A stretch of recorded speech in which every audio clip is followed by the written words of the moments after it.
સુરતમાં ભાજપની પત્રકાર પરિષદ, મલ્લિકાર્જુન ખરગેના નિવેદન સામે કડક પ્રતિકાર.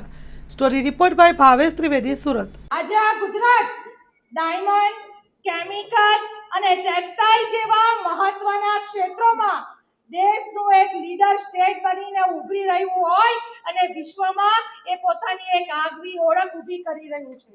રાષ્ટ્રીય કોંગ્રેસના રાષ્ટ્રીય અધ્યક્ષ ખડગેજીના આ નિવેદનને ભારતીય જનતા પાર્ટીના કાર્યકર્તા તરીકે, પરંતુ એની સાથે સાથે આ ગુજરાતના અનેક ઘણા ગુજરાતીઓ, આ દેશમાં વસતા તમામ ગુજરાતીઓ એમના નિવેદનને સખત શબ્દોમાં વખોડે છે અને એનું પરિણામ આવનારા દિવસોમાં આ કોંગ્રેસની સરકારે ચોક્કસ ભોગવવું પડશે એવી જ અભ્યર્થના સાથે અસ્તુ ભારત માતા કી જય. કોંગ્રેસના રાષ્ટ્રીય અધ્યક્ષ મલ્લિકાર્જુન ખડગે કેરળની એક સભામાં જ્યારે ગુજરાતીઓને એક કહી શકાય ને એવા શબ્દ જેનો ઉલ્લેખ કરે છે કે જેને એમ કહી શકાય કે આવા શબ્દો ઉચ્ચારવા એ એમના માટે હું માનું છું એ મૂર્ખ છે. અભણ અને મૂર્ખ કોઈને કહેવું એ એક અતિશયોક્તિ છે અને જેનો વિરોધ ગુજરાતની 6.5 કરોડ લોકો ચોક્કસ જ કરશે. આપ જોઈ રહ્યા છો છેલ્લા ઘણા સમયથી આનો સખત વિરોધ થઈ રહ્યો છે. 6.5 કરોડ તો ખાલી ગુજરાતની પ્રજાજન છે, એ ઉપરાંત પૂરા ભારતમાં અને વિશ્વમાં ગુજરાતીઓનો પ્રસાર થયો છે. આપ જાણો છો તેમ કરોડો ગુજરાતીઓ ગુજરાત સિવાય પૂરા વિશ્વમાં રહે છે અને આ ગુજરાતીઓ આપ જાણો છો કે બિઝનેસ સાથે જોડાયેલા છે. મૂર્ખ શબ્દ વાપરવો કે અભણ શબ્દ વાપરવો એટલા માટે અયોગ્ય છે કે જ્યારે ઇન્ટરનેશનલ કક્ષાએ જો ગુજરાતીઓ કામ કરી શકતા હોય તો એ અભણ ના હોય એ સ્વાભાવિક વાત છે. મારે ઘણી બધી વાતો આપ જાણો છો કે ગુજરાતમાં મહાત્મા ગાંધીજીનો જન્મ પણ ગુજરાતથી છે, સરદાર વલ્લભભાઈ પટેલ સાહેબનો જન્મ પણ ગુજરાતથી છે અને એમણે જે ભારત દેશ માટે બંને નેતાઓએ જે કામ કર્યું છે એ ઉપરાંત પૂરા વિશ્વમાં એમની નામના છે, એમની ખ્યાતિ છે, ત્યારે ગુજરાતીઓ માટે આવા શબ્દો વાપરવા યોગ્ય નથી.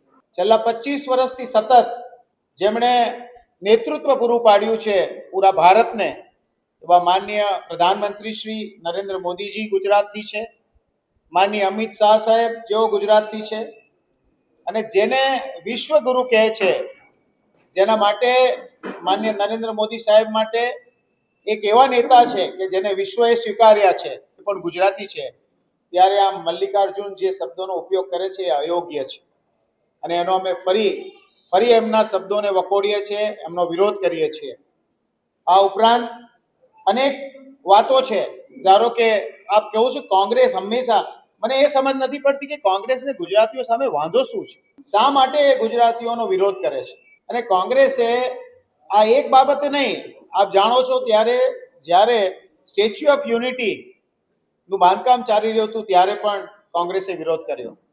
જ્યારે આ વિશ્વની સૌથી મોટી પ્રતિમા બનવા જઈ રહી હતી ત્યારે પણ અમે વિરોધ કર્યો. આજે એ પ્રતિમા તૈયાર થઈ ગઈ છે. આજે ભારતમાં તાજમહાલની સાથે સાથે કદાચ હું માનું છું ત્યાં સુધી જો રેકોર્ડ ચેક કરવામાં આવે તો ગુજરાતની આ પ્રતિમા તાજમહાલ કરતાં પણ વધુ લોકો જોઈ રહ્યા છે પૂરા વિશ્વથી. આવી અનેક વાતો ગુજરાતની, જેના માટે ખડગેજીએ ચોક્કસ જ માફી માંગવી જોઈએ. એમણે માફી એટલા માટે બી માંગવી જોઈએ કે જે દેશના અર્થતંત્રમાં 8% જેટલો જીડીપી જેમનો છે એ ગુજરાત છે. એ ઉપરાંત એમના પ્રોડક્શનની જીડીપી રેટની સાથે સાથે એમની ગુજરાતીઓ દેશ વિદેશમાં પણ એમની મહેનત અને બુદ્ધિને કારણે આગળ વધી રહ્યા છે. જ્યારે અભણ શબ્દ વાપરવો એકદમ અયોગ્ય છે.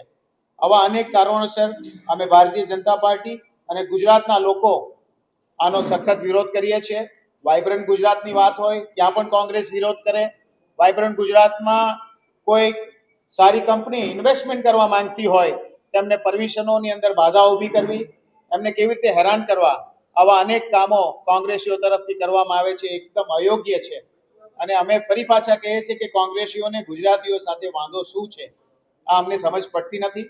અમે આ વાતને સંપૂર્ણપણે એમનો વિરોધ કરીએ છીએ અને ગુજરાતની તરીકે ગુજરાતનું જે ડેવલપમેન્ટ છે, જે રોલ મોડલ આખા ભારતમાં આખા વિશ્વમાં ગુજરાતને રોલ મોડલ તરીકે જોવામાં આવે છે, ત્યારે કોંગ્રેસીઓએ સમજવું જોઈએ કે ગુજરાતીઓનો વિરોધ કરવો એ એકદમ અયોગ્ય છે. આભાર.